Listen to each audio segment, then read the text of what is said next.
என் மனசுக்கு என்ன படுதோ அதை நான் பேசுவேன். நானும் நடிகர் தான், உங்களுக்கு தெரியும் தானே. ஏன்னா என்னைக்கு என்னமோ ஒருத்தர் தான் நடிகர் மாதிரியே ஒரு பில்டப் நடந்துகிட்டு இருக்கு தமிழ்நாட்டில்.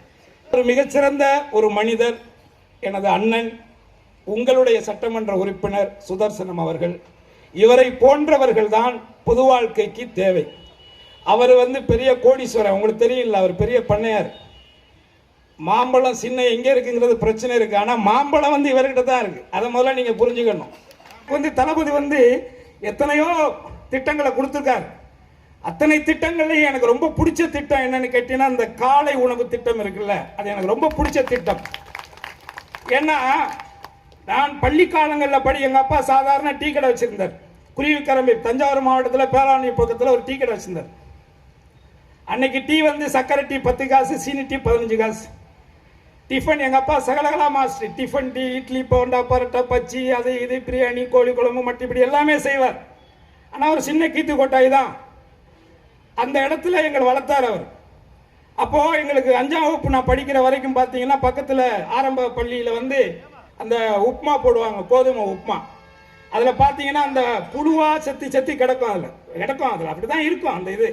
இருந்தாலும் அந்த அம்மா ஆயாம்மா பாலசி கிழச்சி அதால் முடிஞ்ச வரைக்கும், அதுக்கு கண்ணுக்கு தெரிஞ்ச வரைக்கும் புறைக்கு போட்டுட்டு சமைச்சு கொடுக்கும். அப்போ நான் தான் அதெல்லாம் சர்வீஸ் பண்ணுவேன். அப்போ எங்கள் பள்ளி மாணவர்கள்லாம் லைனாக உட்காந்துருப்பாங்க, தட்டு கொடுத்துருவாங்க. அந்த சட்டியில் உப்புமா வச்சுட்டு நான் தான் குரல் சொல்லணும். நான் சொல்ல அவங்கெல்லாம் திருப்பி சொல்லணும். ஒரு குரலை நம்ம சொன்னோம்னா, பகுத்துண்டு, சொல்லுங்க பாப்போம், பகுத்துண்டு பல்லுயிர் ஓம்புதல் நூலோர் தொகுத்தவற்றுள் எல்லாம் தலை அப்படின்னு சொன்னோன்னே கும்பிட்டுட்டு ஆளாளுக்கு ஒரு கரண்டியா எடுத்து போட்டுட்டு நானும் சாப்பிடுவேன். சாப்பிட்டு முடிச்ச உடனே இந்த வேலையெல்லாம் செய்யறேன்ல, காலையில் தண்ணி ஊற்றணும் மரத்துக்கு, மாமரத்துக்கு. எங்கள் 2 பீச்சார் முத்தேவேல் வாத்தியார் ரொம்ப ஸ்ட்ரிக்ட்டு, அடிப்பார். அதனால காலையில் போய் மரத்துக்கெல்லாம் தண்ணி ஊற்றிட்டு இதெல்லாம் செஞ்சால் எனக்கு எக்ஸ்ட்ரா ஒரு தட்டில் அந்த கோதுமையை கொடுக்கும் அந்த அம்மா. அதை மூடி அப்படியே ஓட்டமா ஓடி போயிட்டு 1 கிலோமீட்டர் தூரத்தில் எங்கள் அம்மாட்ட கொண்டா கொடுத்துட்டு மறுபடியும் திரும்பி ஓடியாந்து அந்த ஸ்கூலில் உட்காந்துருப்பேன். அந்த இடத்துல இருந்து இந்த இடத்துக்கு வந்தவண்ணா. அதனால தான் அந்த காலை உணவுடைய திட்டத்தினுடைய வலிமை தெரியும். அந்த உணவுக்கு கஷ்டப்பட்டவனுக்கு தான் அந்த திட்டத்தினுடைய வலிமை தெரியும். இன்னைக்கு ஒட்டுமொத்தமாக தமிழ்நாட்டில் இருக்கக்கூடிய அரசு பள்ளிகள் அத்தனை பள்ளிகள்லையும் குறிப்பாக இந்த குழந்தைகளுக்கான காலை உணவு திட்டம் இருக்கு.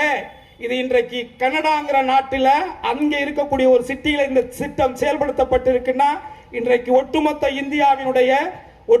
இந்தியாவை உற்று நோக்கக்கூடிய திட்டத்தின் செயல் வீரராக இன்றைக்கு நிமிர்ந்து நிற்கக்கூடியவர் நமது தமிழகத்தினுடைய முதல்வர் மாண்புமிகு அண்ணன் தளபதியார் அவர்கள் என்பதை நான் உணர்வோடு சொல்லுகிறேன். எந்த ஒரு தலைவன் மக்களுக்கான பிரச்சனை அது எதுவாக இருந்தாலும் சரி, அது யுத்த களமாக இருந்தாலும் அந்த இடத்திற்கு அந்த மக்களை சென்று சந்திக்கக்கூடியவன் தான் உண்மையான தலைவன். பயந்து ஓடுபவர்கள் என்றைக்கும் தலைவராக மறைய முடியாது. இழந்தவர்கள் மட்டும்தான் சிலையாக முடியும். தேசிய வாழ்வே தெய்வீக வாழ்வு என்று வாழ்ந்தாரே, இந்த தேசத்தினுடைய சுதந்திரத்திற்காக 4000 நாட்களை சிறையிலே கழித்தாரே என் தலைவன் தெய்வ திருமகன் பசும்பொன் முத்துராமலிங்க தேவர். அவர் வாழ்க்கையை இந்த தேசத்திற்காக இழந்ததால் தான் சிலையாக நிற்கிறார். இப்படி எத்தனை பேர் உயிர் கொடுத்து பெற்ற இந்த சுதந்திர நாட்டை, ஒரு ஜனநாயக நாட்டை ஒரு மதவாத கூட்டம், ஒரு சனாதன கூட்டம் இன்றைக்கு மக்களை மதத்தின் பெயரால் பிரித்து நம்மை ஏமாற்றி இந்த எஸ்ஆர் போன்ற திட்டங்கள் மூலமாக அவர்கள் குறுக்கு வழியிலே இந்த மண்ணிலே இடம் பிடிக்க வேண்டும் என்று நினைக்கிறார். அதைத்தான் நீங்கள் புரிந்து கொள்ள வேண்டும். தமிழ்நாட்டிலேயே எத்தனையோ மதங்கள் இருக்கு. இங்க இருக்கிறவங்கள்ட்டயே எத்தனையோ ஐயனாரை கும்பிடுறவங்க இருப்பாங்க. அந்த ஐயனாருக்கு எத்தனையோ பேர் இருக்கும். சின்ன கருப்பர், பெரிய கருப்பரை கும்பிடக்கூடியவங்க இருப்பாங்க. மாரியாத்தா, காளியாத்தா, துர்கான்னு சொல்லி கும்பிடக்கூடியவங்களும் இருப்பாங்க. இது அவர்களுடைய நம்பிக்கை. அந்த நம்பிக்கையின் பேரால் இந்த சாமியெல்லாம் கும்பிட்டு 90 வச்சா, குங்குமம் வச்சா, நீ நான் ஒண்ணுன்னு சொல்றாங்களே. முதல்ல நீங்க ஒன்ன மட்டும் தெரியாம, இங்க இருக்கிறவங்க எல்லாம் பெண்களாக இருக்கின்ற காரணத்தினால், குறிப்பாக என்னுடைய தலைவர் தெய்வ திருமகனார் அவர் இந்த மண்ணில் பேசியது, சொல்லியது, அடிக்கடி சொல்வது ஒன்றுதான். நான் தாய்மார்களை பார்க்கின்ற பொழுது, என் பெண்களை பார்க்கின்ற பொழுது நான் அன்றாட வழிபடக்கூடிய பராசக்தியின் மறு உருவமாக பார்க்கிறேன் அவர் சொல்லுவார் எப்போதுமே. அவர் மிகப்பெரிய ஆன்மீகவாதி. அவர் ஆன்மீகவாதி, மதவாதி அல்ல. தேவர் ஆன்மீகவாதி. அவர் எந்த ஒரு காலத்திலும் RSS அமைப்புகளிலோ இந்த சங் பரிவார அமைப்புகளோடோ இல்லை இந்த சனாதன கூட்டத்தோடு அவர் எந்த தொடர்பையும் வைத்தது கிடையாது. அதற்கான எந்த ஆதாரமும் கிடையாது. ஆக நீங்க ஒன்ன புரிஞ்சுக்கங்க, இந்து என்கின்ற ஒரு மதமே கிடையாது. நல்லா புரிஞ்சுக்கங்க, இந்துன்னு ஒரு மதமே கிடையாது. இந்து என்பது வெள்ளையர்கள் நம்மை ஆட்சி செய்த காலத்திலே இந்தியாவிலே பல மொழிகள், பல மதங்கள், பல இனங்களாக இந்த மக்கள் வாழ்ந்து கொண்டிருந்த காலத்திலே ஒவ்வொரு மதமாக பிரித்து நிர்வாகம் செய்வதற்காக இஸ்லாமியர்களை ஒரு மதமாகவும் கிறிஸ்டியானிட்டி ஒரு மதமாகவும் கிறிஸ்தவர்களை ஒரு மதமாகவும் அடுத்து பல மதங்கள் இருக்கக்கூடிய சீக்கியம், பாசி, புத்தம், வைணவம் இப்படி பல மதங்கள் இருந்த நிலையிலே நிர்வாகம் செய்வதற்காக வைத்த பொது பெயர் இந்து. அவ்வளவுதான், அது மதமே கிடையாது. ஆனால் இந்து என்பது வேறு. இப்ப நீங்க நான் சிவனை கும்பிடுறேன், நீங்க பெருமாளை கும்பிடுறீங்க, நீ நானும் இந்து வச்சுக்கலாம், தப்பு இல்லை. ஆனால் இந்து என்பது பொது பட்டியல் இருக்கும். எல்லா இத்தனை மதங்களை சேர்த்த ஒரு பொது பெயர் இந்து. இந்துத்துவா என்பது வேறு. இங்க என்ன பிரச்சனைனா, இந்துத்துவா என்பது என்னங்கிறதா இங்க பிரச்சனை. அது நீங்க காவி கலருக்கும் இந்த கலருக்கும் நிறைய வித்தியாசம்.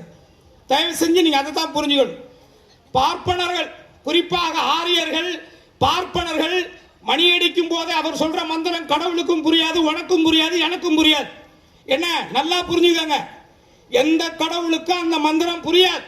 அது அவர்கள் வாழ்வதற்காக உருவாக்கி கொண்ட ஒரு மந்திரம், அவ்வளவுதான். நீங்க அப்படித்தான் பார்க்கணும். அதை பெரியார கூட தான் சீக்கிரமா சத்துன்னு எத்தனை யாகங்கள் நடத்துனாங்க. அவரால் என்னால முடியலன்னு அவராக தான் ரிட்டையர்மெண்ட் வாங்கிட்டு போனார்.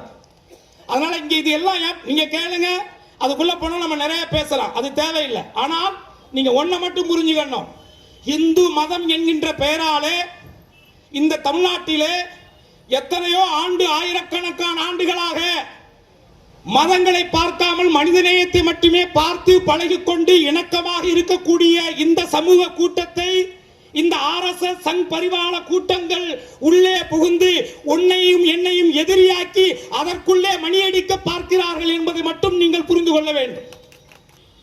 மதவாத கூட்டத்தால் மனிதனுடைய சமூக நல்லிணக்கத்தை சீர்குலைக்க திட்டமிடுகின்ற இந்த சங் பரிவார கூட்டத்திற்கு எதிரான ஒரு வார் தான் வரக்கூடிய தேர்தல். இதை மட்டும் நீங்க புரிஞ்சுக்கங்க. இது ரொம்ப ரொம்ப முக்கியம். இது ரொம்ப ரொம்ப ரொம்ப ரொம்ப முக்கியம். ஏன்னா நம்ம அவங்கள உள்ள விட்டுட்டீங்கன்னா நம்மளுடைய மொழி அழிஞ்சிடும். ஒரு மொழி அழிந்தாலே ஒரு இனம் அழிஞ்சிடும். இது ஏதோ ஒரு இனம் இல்லை. நீ எத்தனை வருஷ வரலாறை எடுத்து பார்த்தீங்கன்னாலும் கூட எல்லாம் புது புது கதையா சொல்லுவாங்க. இந்த இப்ப அண்ணன் சொன்னது மாதிரி, சட்டமன்ற உறுப்பினர் சொன்னது மாதிரி, இன்னைக்கு 100 நாள் வேலை திட்டம். நான் கிராமத்துல தான் வாழ்றேன். இப்போவும் சென்னையில ஷூட்டிங் தான் வர்றேன். மற்ற நேரம் எல்லாம் நான் சிவகங்கையில தான் இருக்கேன். எங்க ஊருக்கு பக்கத்துல தாஞ்சூர்ல தான் இருக்கேன். அங்க இந்த 100 நாள் வேலையில நல்லா உங்களுக்கு தெரியும், வயசானவங்களை வீட்டுல வச்சிருக்கும் பொழுது அவங்கள ஒரு தொந்தரவா ஒரு ஏதோ ஒரு அவங்கள ஒரு என்ன சொல்றது, ஒரு இதாதான் ஒரு மரியாதை இருக்காது. உண்மை அது. சில குடும்பங்கள் அபூர்வமா இருந்தால் உண்டு. ஆனால் அந்த மாதிரி வயசானவங்களா இருக்கக்கூடியவர்களை வீட்டில் இல்லாமல் அவங்க சும்மா போய் ஒரு மரத்தடியில் உட்கார்ந்து இருந்தாலும் கூட அவங்களுக்குன்னு ஒரு வேலை வாய்ப்பு திட்டத்தை கொடுத்து கிட்டத்தட்ட 10 வருடம் 15 16 வருடங்களாக இருந்த ஒரு செயல் திட்டம் ஆண்டுக்கு அன்றைக்கு காங்கிரஸ் ஆட்சியில் போடப்பட்ட பொழுது 40,000 கோடி ரூபாய் அதற்கான செலவு திட்டங்கள். அன்றைக்கு அது செயல்படுத்த முடியாத பொருளாதார நிலைப்பாடு இருந்த பொழுதும் அதை துணிச்சலாக அன்றைக்கு செயல்படுத்தி இதுவரைக்கும் சரியா போய்கிட்டு இருந்த ஒரு திட்டத்தை திடீரென்று 100 நாள் 125 நாள்னு சொன்னா, அப்ப 100 ரூபாய் சம்பளம் வாங்குறவனுக்கு உனக்கு 125 ரூபாய் நாளையில இருந்தா நீங்க என்ன நினைப்பீங்க? சூப்பர்ரா அப்படி நினைப்பீங்கல்ல? அப்படி நினைக்கிறது மாதிரி தான் இது ஏமாத்துறது. 125 நாள்னு சொல்லிட்டு இந்த திட்டத்தை எப்படி க்ளோஸ் பண்ணலாம், அவங்களுடைய எண்ணங்களை புரிஞ்சுக்கங்க தயவு செஞ்சு. அது மகாத்மா காந்தியின் பெயரால் இருந்த ஊரக வளர்ச்சி திட்டம் அதானே. அந்த திட்டத்தை இப்ப ஹேராம் ஹரேராம்னு மாற்ற வேண்டிய அவசியம் என்ன இருக்கு? தமிழ்நாட்டுக்குள்ள எங்கெங்கெல்லாம் ராமர் கோயில் இருக்குன்னு வச்சுக்கோங்க. எத்தனை கோயில் இருக்குன்னு எனக்கு தெரியாது. அப்படி இருந்தா கூட சத்தியமா ஒரு தமிழ்நாட்டங்காரன் கூட அந்த கோயிலை கட்டியிருக்க மாட்டான். பார்ப்பனர்கள் மட்டும்தான் கட்டியிருப்பான்.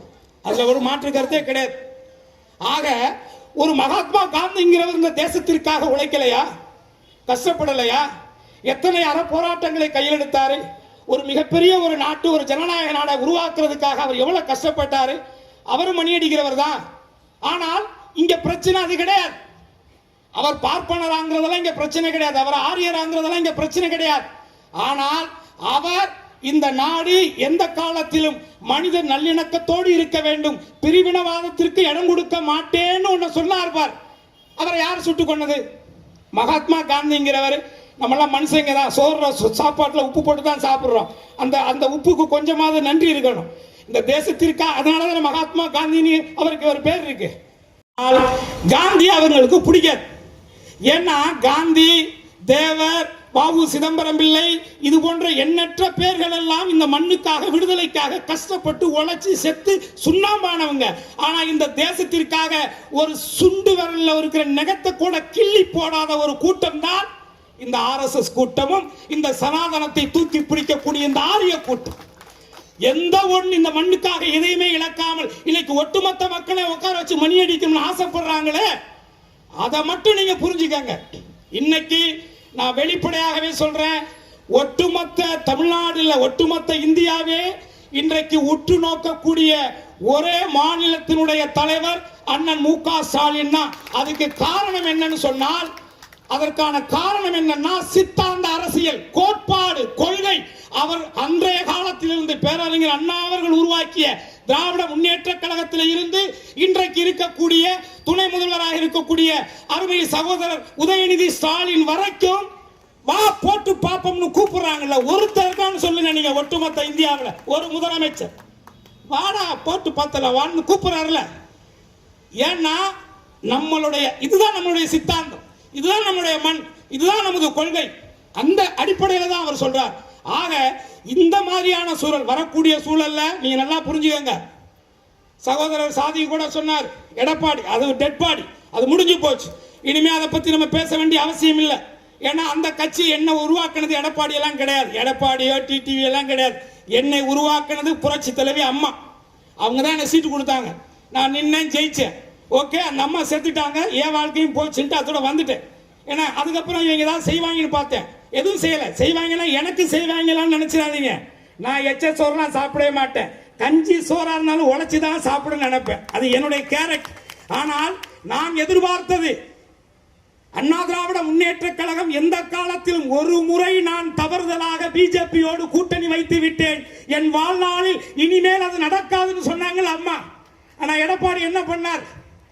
ஒட்டுமொத்தமாக அந்த 4 ஆண்டு கால ஆட்சியை வளர்த்துக் கொள்வதற்காக, தன்னுடைய வாரிசுகளுக்கான செல்வங்களை, சொத்துக்களை ஆட்டைய போடுவதற்காக, தமிழகத்தை சுரண்டுவதற்காக, சுரண்டிய பணங்களிலே தன்னை சார்ந்த தன்னுடைய சமூகத்தாரை வளர்த்து விடுவதற்காக, அவர் சார்ந்த அந்த பகுதியிலே நலத்திட்டங்கள் என்கின்ற பெயரிலே, மேம்பாட்டு திட்டம் என்கிற பெயரிலே ஒவ்வொரு திட்டத்திலும் கோடி கணக்கிலே லஞ்சம் பெறுவதற்காக, தான் செய்த ஊழலை மறைப்பதற்காக ஒட்டுமொத்த தமிழகத்தினுடைய உரிமையை அடகு வைத்தவர் தானே அந்த டெட்பாடி எடப்பாடி. அதனாலதான் நான் அது மாதிரி சொல்றேன். மிகப்பெரிய கட்சி தான், நான் இல்லைன்னு சொல்லல. திராவிட சித்தாந்தம் உள்ள இந்த தமிழ்நாட்டில் திராவிட கட்சி ஒரு கட்சி அழியுதுன்னா அது தமிழ்நாட்டுக்கு நல்லது இல்லை, அது தளபதிக்கும் தெரியும். ஆனால் இவர் யாருங்கிறதா இங்க பிரச்சனை. இவர் அதற்கு தகுதியற்றவர். அதை பற்றி பேசி நம்ம நேரத்தை வீணடிக்க தேவையில்லை. ஆனால் இதற்குள்ளே, இந்த பலகீனமான நேரத்துக்குள்ளே தனித்தனியாக பிரிச்சு 4 மாடு ஒன்னா போனா ஒரு புலியோ சிங்கமோ வேட்டையாடாது, தனித்தனியா போனா வேட்டையாடும் சின்ன வயசுல ஒரு கதை சொல்லுவாங்களே, அந்த மாதிரி இந்த தமிழ்நாட்டுக்குள்ளே இந்த ஒரு கொள்கை ரீதியாக, சமூக ரீதியாக, மத நல்லிணக்கத்தோடு வாழக்கூடிய அந்த மக்களிடத்திலே உள்ளே புகுந்து ஓட்டுக்களை திருடுவது, எஸ்ஆர் போன்ற திட்டங்களை யோசிப்பது, இதன் மூலமாக உள்ளே புகுவதற்கு பிரித்தாளும் சூழ்ச்சியை இந்த பாசிச பாஜக செய்து கொண்டிருக்கிறது என்பதை நீங்கள் உணர வேண்டும். தயவு செஞ்சு அதை மட்டும் புரிஞ்சுங்க. அவர் பேச நமக்கும் புரியாது, நம்ம பேசுறது அந்த அளவுக்கும் புரியாது. அதனால இங்க பிரச்சனை எதுவுமே கிடையாது. எனக்கு நீங்க முக்கியம் நான் நினைக்கிறேன். ஏன்னா நான் சாப்பிட்டது வரைக்கும் போட்டிருக்க சட்டை முதற்கொண்டு நான் நடிச்சு பாடி ஏதோ ஒன்று பண்ணி அதில் கிடைச்ச காசு தானே. அப்போ அந்த காசை கொடுத்த நீங்க தானே. அதுக்காக சொல்றேன். அது என்ன பொருள் சின்ன நடிகனுக்கு இருக்கு, 200 கோடி சம்பளம் வாங்குற பெரிய நடிகருக்கு இருக்கணும்ல, அந்த உணர்வு இருக்கணும்ல.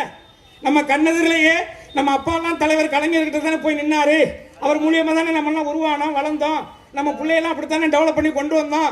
இன்னைக்கு அந்த சித்தாந்தத்துக்கு எதிராகவே, தமிழர்களுக்கு எதிராகவே, தமிழருடைய நலனுக்கு எதிராகவே ஒரு மக்களால் உருவாக்கப்பட்ட, மக்களால் வளர்ந்து தன்னை இந்த நிலைமைக்கு கொண்டுட்டு வந்ததுக்கு பிறகு எல்லாரும் சொல்லிக்கிறாங்க 200 கோடி. நான் சொல்றேன், எந்திரன்கிற படம் எப்போ வந்துச்சு? ரஜினி சாரோட படம் எந்திரன் படம். அந்த படத்தில் ஐஸ்வர்யா ராய், ரஜினிகாந்த், ஏஆர் ரகுமான், சங்கர், அப்புறம் பாபி டானின்னு சொல்லி ஒரு இந்தி நடிகர். அதுக்கு அடுத்து பெரிய சம்பளம் வாங்கின நடிகன் நான். 6வது பெரிய சம்பளம் நான் தான் வாங்கினேன் அந்த படத்தில். ஆனால் அப்பொழுதுதான் நான் சார்ந்த என் மக்களுடைய அடிப்படை உரிமைகள் மறுக்கப்படுகின்ற உரிமைகள், மக்கள் தொகையின் அடிப்படையில் என் மக்களுக்கான இடஒதுக்கீடு போன்ற நிலைகளை வரையறுத்து அதற்காகத்தான் நான் இந்த முக்குளத்தோர் புலிப்படைங்கிற கட்சியை நான் ஆரம்பிச்சேன். இருக்கேன் மனசுக்குள்ள.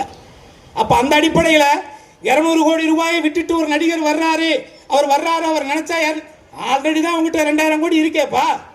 200 கோடி இருந்தா என்ன, இல்லாட்டி என்ன? இந்த இருக்கு என் போனு, இதுல ஒரே ஒரு அக்கௌண்ட் நம்பர் தான் HDFC பேங்க்ல இருக்கு. நம்பர் எடுத்து ஓபன் பண்ணிப்பார். அதிகபட்சம் ஒரு 50,000 ரூபாய் இருந்தா பெரிய விஷயம். 50,000 கூட சேவிங் வச்சுக்க தெரியல. 200 கோடி ரூபாய் வாங்குற விளையாண்டா எதுக்குறேன்னு எத்தனை பேர் கேட்டிருப்பாங்க. காசு இன்னைக்கு இருக்கு, நாளைக்கு போயிடும். அது இங்க பிரச்சனை இல்லை. பணம் 200 கோடியை இழந்து நான் மக்களுக்கு சர்வீஸ் பண்றதுக்கான இழந்துட்டு வரேன். இல்லை, இவரே ஒரு சங்கீதம். நீங்க நல்லா புரிஞ்சுக்கங்க. இது பெரிய விளையாட்டு, இது பெரிய கேம். இந்த தமிழ்நாட்டுக்குள்ள தமிழர்களை பிரித்தாண்டு பாஜக ஏதாவது ரூபத்தில் தமிழகத்தில் தன்னுடைய காலை பதிக்கணும்னு நினைக்குது. அது சத்தியமாக முத்துவேல் கருணாநிதி ஸ்டாலின் இருக்கும் வரை, அவருடைய மகன் உதயநிதி ஸ்டாலின் இருக்கும் வரை, என்னை போன்ற மனித நேயத்தையும் மதத்தின் பெயரால் மக்களை பிரிக்கின்ற அந்த பாசிச சக்திகளை எதிர்க்கின்ற கடைசி உயிர் இருக்கும் வரை உங்களால் தமிழகத்துக்குள்ளே கால் ஊன்ற முடியாது. அது நைனாவா இருக்கட்டும், அவங்க நைனாவா இருக்கட்டும், யாராக வேணாலும் இருக்கட்டும், அதுக்கு வாய்ப்பு நம்ம கொடுத்துடக்கூடாது. நீங்க வாழ்க்கையில யாராவது பாவம் செய்யணும்னு நினைச்சீங்கன்னா பிஜேபிக்கு ஓட்டு போடுங்க. பாவம் செய்யணும், நாளைக்கு நமக்கு பிறக்கிற புள்ள, நம்ம புள்ள பெக்கிற பிள்ளைக்கு கை கால் விளங்காம போகணும்னு நினைச்சீங்கன்னா ஓட்டு போடுங்க. நான் ஓப்பனாவே சொல்றேன். ஏன்னா அவ்வளவு பெரிய கொடுமையானவங்க. நீங்க வெளியில பேசுற யோசிக்காதீங்க. 125 பேருக்கு வேலை தர்றேன்னு காந்தி பேரை எடுக்கணும் என்ன இருக்கு? காந்தியுடைய பேர், இந்த நாட்டுக்காக உழைச்ச காந்திக்கு மண்டபம் எங்கெங்க இருக்கு, பேர் எங்கெங்க இருக்கு, எல்லாத்தையும் எடுக்கக்கூடிய இந்த மத்திய அரசு வல்லபாய் பட்டேலுக்கு கட்டுது அவ்வளவு பெரிய சிலை. அப்போ உன்னுடைய நோக்கம் என்ன? ஒரு சின்ன கோட்டுக்கு பக்கத்துல பெரிய கோடு போட்டா இந்த கோடு சின்ன கோடா தெரிஞ்சிடும். இல்லைன்னா ஒரு பெரிய கோடு இருக்குன்னா அதுக்கு பக்கத்துல அதை விட பெரிய கோடா போட்டுட்டா இந்த கோடு மறைஞ்சிடும். இதானே உங்க சித்தாந்தம்? இதுதானே உங்களுடைய அரசியல்? இது என்ன நாகரிக அரசியல்? இது என்ன நல்ல அரசியல்? தயவு செஞ்சு சொல்றேன்.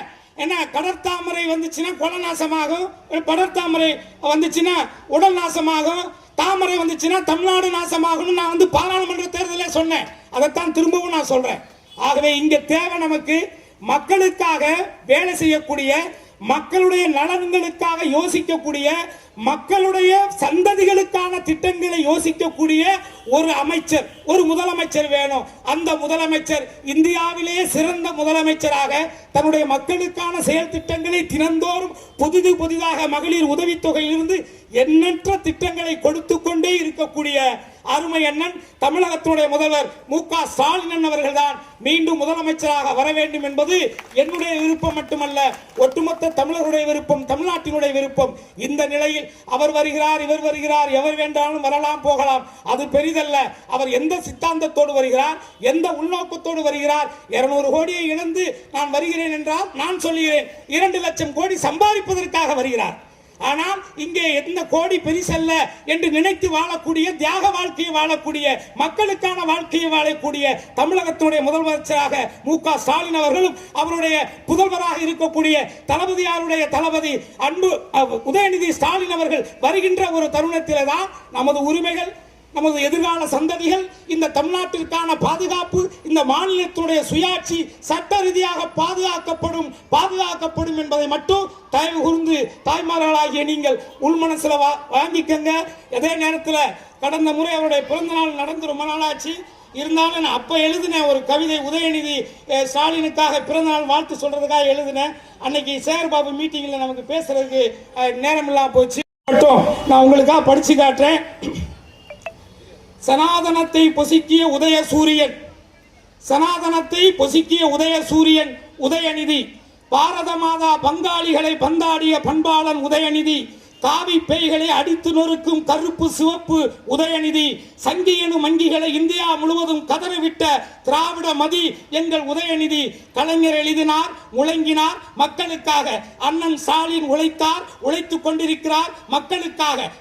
அன்பு உதயநிதி நீரில் கிடந்தாலும் ஏரியில் பாஸ்பரஸ் போல் நெஞ்சத்து நெருப்பு அணையப்படாது உழைக்கிறார். அது மக்களுக்கானது, இந்த மண்ணுக்கானது. திராவிட மாமலையை பிளக்க நினைக்கும் சனாதனத்தை சல்லி சல்லியாக உடைத்து போகும் உளி எங்கள் உதயநிதி.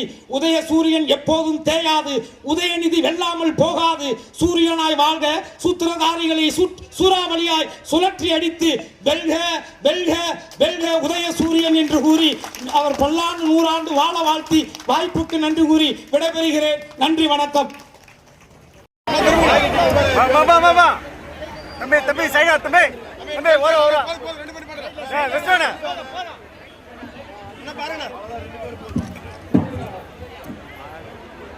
ஒன்றியா இந்த பக்கம் தான் வரிசை, இப்படி வாங்க, எல்லாம் அந்த பக்கம் வாங்க, நில்லுப்பா, உள்ள யாரும் விடாதீங்க.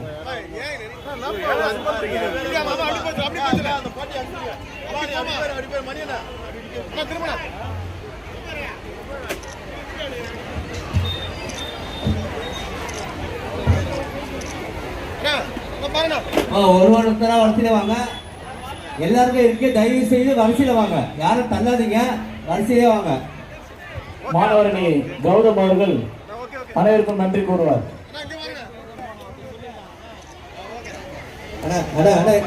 நீங்க அப்படி போயிடுங்க, வந்துடுங்க. பாதி பொறுமையை கொடுங்க. ஓகே.